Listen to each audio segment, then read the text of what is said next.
ಇವತ್ತು ಪಟ್ಟಭದ್ರ ಹಿತಾಸಕ್ತಿಗಳಿರ್ತವೆ, ಅವತ್ತು ಕೂಡ ಪಟ್ಟಭದ್ರ ಹಿತಾಸಕ್ತಿಗಳಿರ್ತವೆ. ಇದು ಕನ್ನಡ ಗೊತ್ತಾಗುತ್ತಾ?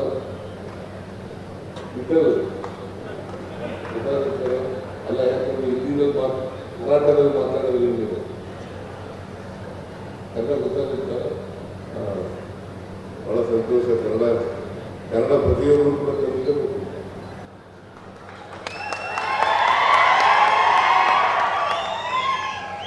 ಕರ್ನಾಟಕದಲ್ಲಿ ಯಾರೇ ವಾಸ ಮಾಡಲಿ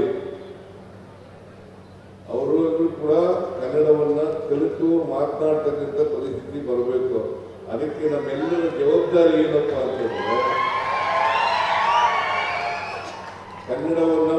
ಕನ್ನಡದ ವಾತಾವರಣವನ್ನು ನಿರ್ಮಾಣ ಮಾಡಬೇಕು.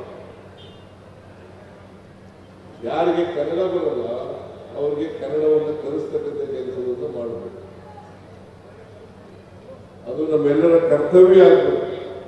ಮತ್ತೆ ಬೇರೆ ಭಾಷೆಯಲ್ಲಿ ಮಾತಾಡೋರಿಗೆ ನಾವು ಕನ್ನಡದಲ್ಲೇ ಉತ್ತರ ಕೊಡ್ತಕ್ಕಂಥ ಪ್ರವೃತ್ತಿಯನ್ನು ಬೆಳೆಸಿದಾಗ ಮಾತ್ರ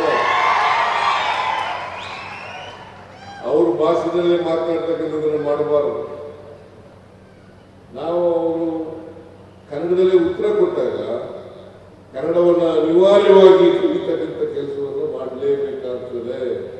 ಅದಕ್ಕೋಸ್ಕರ ಕನ್ನಡಿಗರಾದಂಥ ನಮ್ಮೆಲ್ಲರ ಕರ್ತವ್ಯ ಏನಪ್ಪ ಅಂತಂದ್ರೆ ನಾವು ಕನ್ನಡವನ್ನು ಮಾತನಾಡಬೇಕು, ಕನ್ನಡದಲ್ಲೇ ಉತ್ತರ ಕೊಡ್ತಕ್ಕಂಥದ್ದನ್ನು ಕಲ್ತ್ಕೋಬೇಕಾಗ್ತದೆ ಅಂತಕ್ಕಂಥ ಮಾತುಗಳನ್ನು ಹೇಳಲಿಕ್ಕೆ ಬಯಸ್ತಾ ಇದ್ದೇನೆ.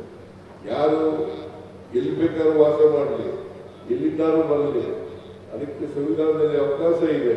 ಆದರೆ ಆಯಾ ರಾಜ್ಯದಲ್ಲಿ ನೆಲೆಸಿದ ಮೇಲೆ, ಆಯಾ ರಾಜ್ಯದಲ್ಲಿ ಉದ್ಯೋಗ ಮಾಡಿದ ಮೇಲೆ, ಆ ರಾಜ್ಯದಲ್ಲಿ ಕೈಗಾರಿಕೆ ಮಾಡಿದ ಮೇಲೆ, ಆ ರಾಜ್ಯದಲ್ಲಿ ವ್ಯಾಪಾರ ಮಾಡಿದ ಮೇಲೆ, ಆ ರಾಜ್ಯದಲ್ಲಿ ವ್ಯವಹರಿಸಿದ್ರೆ ಆಗ ಕನ್ನಡದಲ್ಲೇ ವ್ಯವಹರಿಸ್ತಕ್ಕಂಥ ಕೆಲಸವನ್ನು ಮಾಡಿದಾಗ ಮಾತ್ರ ಏಕೀಕರಣ ಆಗೋದಕ್ಕೆ ಸಾರ್ಥಕ ಆಗ್ತದೆ.